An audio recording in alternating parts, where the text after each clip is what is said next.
This exhibition, Modern Masters, tells the story of American art, pretty much where Reynolda's story of American art trails off. So this is a great fit with our collection.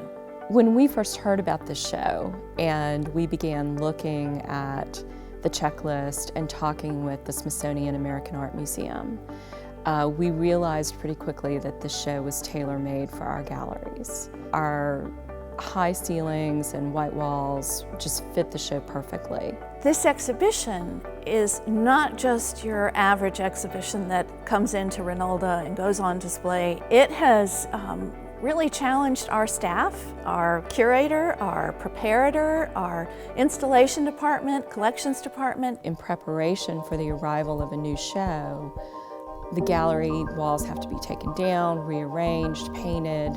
There's quite a long process that goes on to prep the gallery for the next show. I think what you'll notice is how we're able to go from one gallery to a completely different gallery fairly quickly. The walls move and rearrange pretty rapidly, and then it's a lot of the prep work. It's the mudding of those seams to make everything look like it's all uniform, and then paint, paint, paint, paint, paint. It's a lot of paint. In this case, I think the challenge was to literally fit the works in the gallery because they are so large.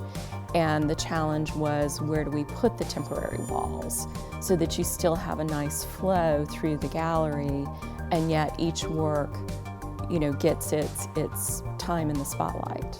I've recently started using Google SketchUp to do our exhibition design, and it's been a big help for us. We can see what the works are going to look like before the show. What is just so gratifying is to watch our staff and to see them come up with a range of creative ideas to work with the logistics and the challenges that this exhibition offers us.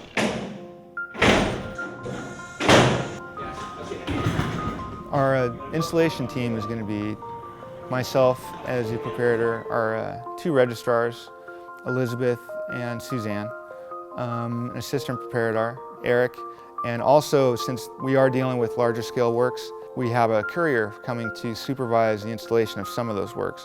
Essentially, the crates go through our building, through our uncrating room, into a very large elevator, up to the second floor and into the gallery. And then they acclimate for 24 hours. So that way any climate change that's going on in the crate takes a long amount of time. You don't want to rush anything with the artwork. You want to let it settle in to the space and acclimate to where it's at, almost kind of like a fish tank. Then after that process, we begin the unpacking. We're able to really see, especially at the uncrating level, just how fragile the artworks are. It is exciting to open the crates for the first time. To see them, up close and personal is really fun. We have a different experience with the artwork than most people do. We're appreciating a lot of things that nobody else will see, because a lot of these things are taking place on the back, or are the challenges that we have to deal with as far as actually moving it from point A to point B to putting it on the wall.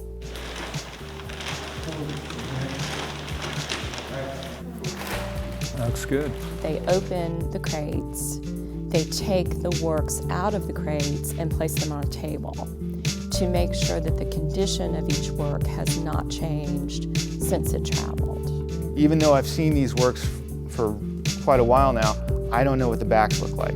So I don't know exactly how they're all going to install. Seeing the gallery go from sort of an empty white space to the finished product, an exhibition, is really exciting, and it's wonderful to see the public's response to that.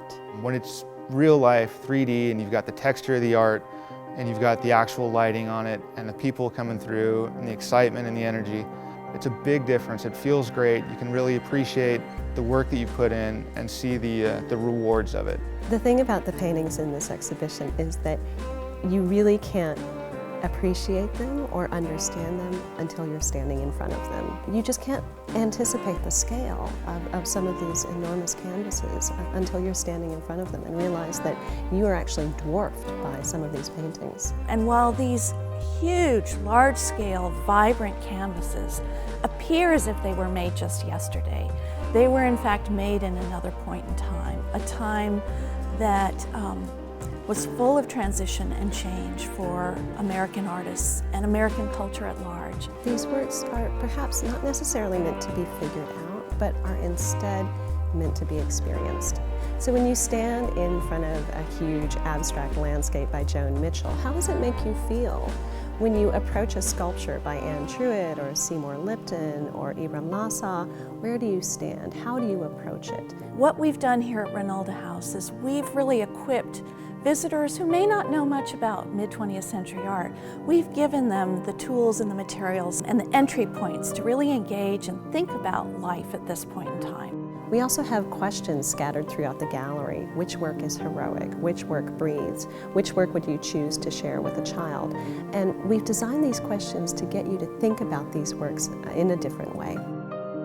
Reynolda House is actually the 6th and final venue of a national tour for the exhibition Modern Masters. So this is the only time that people will have an opportunity to see these great works of art and Modern Masters right here in Winston-Salem.